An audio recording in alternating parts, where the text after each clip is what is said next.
You want to know why Joe Rogan and every fitness guru in the world is so obsessed with kettlebell swings? Because it's a blowtorch for calories, but that's not the only reason. There are 5 major benefits kettlebell swings have on the human body. Studies were done, and the findings were almost ridiculous. A 20-minute kettlebell session should an average of 20.2 calories per minute. That's the same calorie shredding intensity as running a 6-minute mile without the aching joints. However, there's a catch, and it's a big one. Most people do it completely wrong. But before we get into that critical mistake, let's take a look at the laundry list of ways kettlebell swings will rebuild your body. First, let's talk about that engine you're building, the posterior chain. In our chair-bound world, most men suffer from what I like to call dormant butt syndrome. Their glutes, the most powerful muscle in the body, have been put to sleep by endless sitting. The kettlebell swing is the world's most effective alarm clock for those sleeping giants. The explosive hip extension forces your glutes and hamstrings to fire on all cylinders. EMG studies have shown that kettlebell swings trigger massive activation in the gluteus maximus and biceps femoris muscle. This isn't just about building a better-looking backside. It's about unlocking your body's primal power source. This is the raw strength that allows you to deadlift heavy weights, jump higher, run faster, and to lift a heavy cooler out of the trunk without your lower back clocking out early. You are fundamentally rewiring your body to generate power from its intended source. This brings us to one of the biggest paradoxes in fitness, the kettlebell swing and your lower back. Many people are terrified of this movement because they think it will hurt their back. But when done correctly, it does the exact opposite. It transforms your lower back from a fragile liability into a resilient asset. A study by leading spine biomechanist Dr. Stuart Miseau found that kettlebell swings create a unique loading pattern that can actually enhance back health and function. The explosive movement and the aggressive core bracing teach your body how to stabilize the lumbar spine under load. Another study in Denmark found that kettlebell training significantly reduced the intensity of neck, shoulder, and lower back pain in workers with musculoskeletal issues. By building a fortress of muscle around your spine and grooving the perfect hip hinge pattern, you're not just getting stronger, you're bulletproofing your back against the strains of daily life. And speaking of bulletproofing your body, that's a topic I'm incredibly passionate about. With the kettlebell swing, you get all the heart protective benefits without the mind-numbing boredom and joint pounding of a treadmill. A study in the Journal of Strength and Conditioning Research compared a 12-minute kettlebell swing protocol to a treadmill session. The results showed that the swings elicited a heart rate response that averaged 85% of max heart rate, putting it squarely in the hard exercise zone, recommended for improving cardiovascular fitness. It's a high-intensity interval workout disguised as a strength movement.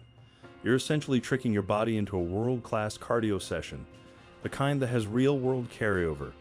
It's the ability to carry all the bags in one trip without getting winded. It's being able to play tag with your kids and be the one who tires them out for a change.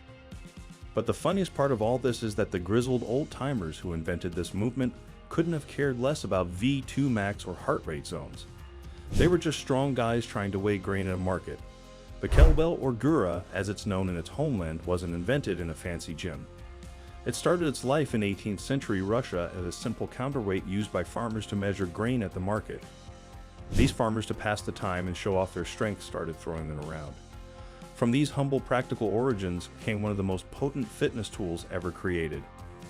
Now, this next benefit is one that will have a huge impact on your life. Kettlebell swings are incredible for enhancing grip and core strength. Your grip strength is a well-known indicator of your overall health and vitality, because the kettlebell is actively trying to rip itself out of your hands with every rep. Your forearms, hands, and fingers are under constant dynamic tension. This builds a functional, crushing grip that static dumbbell curls could never hope to replicate. You'll notice it when you shake someone's hand, when you carry a heavy suitcase, or when you open a stubborn pickle jar on the first try. Simultaneously, your core is waging an all-out war to keep you from being pulled in half. At the top of the swing, as the bell decelerates, your abs, obliques, and lower back must co-contract with incredible force to create a rigid plank and prevent your spine from hyperextending. It's a plank in motion, and it's far more effective at building functional core stiffness than hundreds of crunches because it teaches your midsection to do its most important job, protecting your spine by resisting unwanted movement. While it's not a shoulder exercise in the traditional sense, The swing is a phenomenal tool for building stable, resilient shoulders. At the top of the swing, as the bell floats, your rotator cuff and the muscles of your shoulder girdle have to work overtime to control and stabilize the weight. This isn't about building big deltoids. It's about strengthening the deep, stabilizing muscles that protect the shoulder joint from injury. You are actively packing the shoulder into its socket with every rep, promoting long-term shoulder health. Now that you know what the cheat code does, let's talk about how to execute it. So pay attention as I show you the perfect kettlebell swing, mistakes to avoid, and how to easily make it a non-negotiable part of your routine. Remember the critical mistake I mentioned earlier? Well, here it is. The kettle swing is not a squat. Read that again. It is not a squat. If you watch someone in a commercial gym, you'll often see them doing a squat swing. Their knees bend deeply, their torso stays upright, and they use their arms and shoulders to awkwardly front raise the kettlebell. This is not only ineffective, but it's also dangerous, putting all the strain on the wrong places. The swing is a hinge. It's an explosive, hip-driven movement. The power doesn't come from your arms. It comes from the most powerful muscle group in your body, your posterior chain, your glutes and hamstrings. Here's how to nail it. Think about closing a car door with your hands full of groceries. You wouldn't squat down. You'd push your behind straight back to tap the door shut. That's a hip hinge. We'll just be doing it a lot more explosively. Start with the kettlebell in front of you. Hinge at your hips, keeping your back perfectly flat, chest out, shoulders pulled back, and grab the bell with both hands. Now, hike it back between your legs like a football center snapping the ball. This is crucial since it loads the hamstrings and glutes like a catapult. From that loaded position, you explode. Drive your hips forward with everything you've got. Squeeze your glutes like they're trying to crack a walnut. This explosive hip thrust is what sends the kettlebell flying forward. Treat your arms like ropes and hooks on the end. Their only job is to guide the bell and hang on. The bell should float up to chest height on its own.